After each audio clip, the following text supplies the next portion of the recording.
Salam sejahtera kepada guru-guru dan rakan-rakan sekalian. Hari ini, saya J bersama Jing Wen akan membuat pembentangan tentang hegemoni Barat dari aspek intelektual yang terdapat dalam bab 6. Pertama sekali, tentang latar belakang. Imperialisme Barat telah wujud sejak abad ke-18 dan ke-19.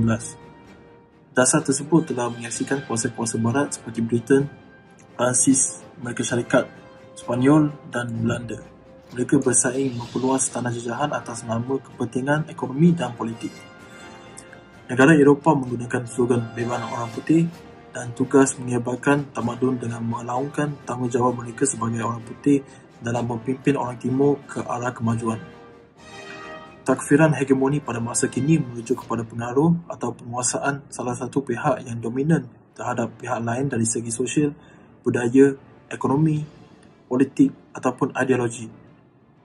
Kebangkitan tamadun Barat selepas kejatuhan kerajaan Islam telah membuka era baru dalam dasar pengeluasan pengaruh Barat.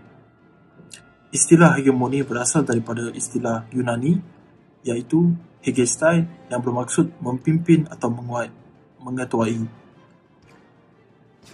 Secara umumnya, hegemoni Barat ini berlaku apabila pihak-pihak Barat menguasai politik, ekonomi, budaya, pemikiran dan teknologi negara-negara lain.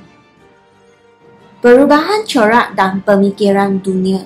Sejak zaman Perang Dingin, terdapat tegangan antara negara kapitalis Amerika Syarikat dengan negara-negara lain yang selari dengan prinsip-prinsip sosialis. Situasi ini terjadi kerana pihak Amerika Syarikat risau akan dasar-dasar sosialis yang mampu mencabar kedudukannya sebagai kuasa ekonomi yang terbesar di dunia. Oleh itu, berbagai usaha yang dilancarkan oleh pihak kapitalis Amerika Syarikat bagi menggambarkan idea sosialis ini sebagai sesuatu yang jahanam agar orang ramai akan memandang rendah negara-negara lain itu. Sebagai contoh, Amerika Syarikat telah melaksanakan rancangan sulit bagi menjatuhkan pentadbiran Salvador Allende di negara Chile kerana takut akan prinsip-prinsip sosialisnya. Tindakan tersebut mendapat sokongan rakyat Amerika Syarikat dan juga pihak Barat lain kerana sudah lama memancarkan propaganda anti-sosialis yang telah mempengaruhi pandangan orang ramai agar memenuhi kehendak pihak Amerika. Penguasaan agama dan peninggian sekularisme. Selain itu, hegemoni Barat daripada segi intelektual juga dapat disaksikan dengan usaha mereka dalam memosongkan umat Islam melalui proses kristianisasi. Antara cara yang diambil adalah menggunakan kekuatan tentera dan politik Barat. Peristiwa ini jelas dilihat semasa zaman kolonial. Sebagai contoh, pihak kolonial telah memaksa orang asli Amerika menghentikan amalan keagamaan tradisional mereka dan sebaliknya menganut agama Kristian. Penjajahan bentuk baharu ini telah bermula selepas bermulaannya konflik ekonomi, intelektual, diplomatik, budaya dan ideologi antara kuasa Barat dengan kuasa lain. Sebagai contoh, hubungan tegang antara Amerika Syarikat dengan negara-negara Arab. Penjajahan atau dikenali sebagai neokolonialisme ini sedang menuju ke muncaknya apabila Amerika telah menggerakkan kuasa ketenteraannya dengan begitu meluas. Kejadian ini jelas terbukti selepas berlakunya serangan 11 September 2001 yang meruntuhkan World Trade Center di Amerika Syarikat. Walaupun keganasan ini telah dikendalikan oleh kumpulan Al-Qaeda di bawah pimpinan Osama bin Laden sahaja. Namun, pihak Barat telah menggunakan peristiwa ini untuk menuduh agama dan warga Islam sebagai golongan yang berbahaya. Kesannya, Amerika Syarikat telah menggerakkan kuasa ketenteraannya di bumi Asia Barat dengan alasan ingin menghapuskan kumpulan pengganas ini atas nama peperangan melawan terorisme, iaitu War on Terror. Akibat kemasukan tentera Amerika Syarikat di negara-negara seperti Iran dan Iraq masih lagi mendatangkan kemudaratan sehinggalah hari ini.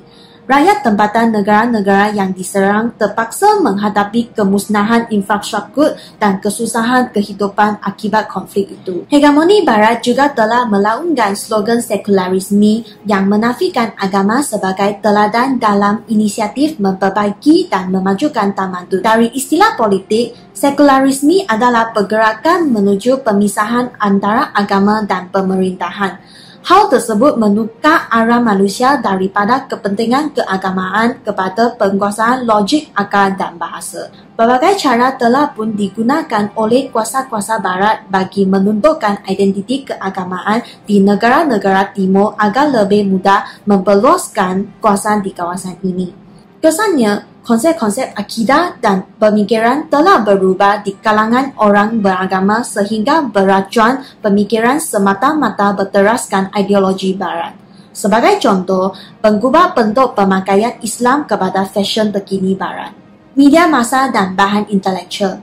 Melalui aspek intelektual, pihak Barat juga bijak dalam menguasai media komunikasi dunia agar segala maklumat yang disiarkan lebih berat sebelah terhadap mereka. Sebagai contoh, Fox News di Amerika Syarikat kerap menyiarkan pendapat dan naratif yang negatif tentang agama dan penganut Islam. Selain itu juga, media tabloid Barat juga selalu menimbulkan keraguan dalam kalangan rakyat kerana mengetengahkan teori-teori konspirasi, seperti mempersoalkan akidah dan keimanan, 2. Menghancurkan kepercayaan kepada kerajaan dan juga menyebarkan ajaran sesat. Selain itu, terdapat juga penguasaan dalam alam faham intelektual. Sebagai contoh, kaya-kaya Barat dilihat sebagai lebih pintar daripada hasil kerja para sarjana timur. Sehubungan dengan itu, terdapat prejudis di mana orang yang fasih berbahasa Inggeris dianggap sebagai lebih cerdik daripada orang lain.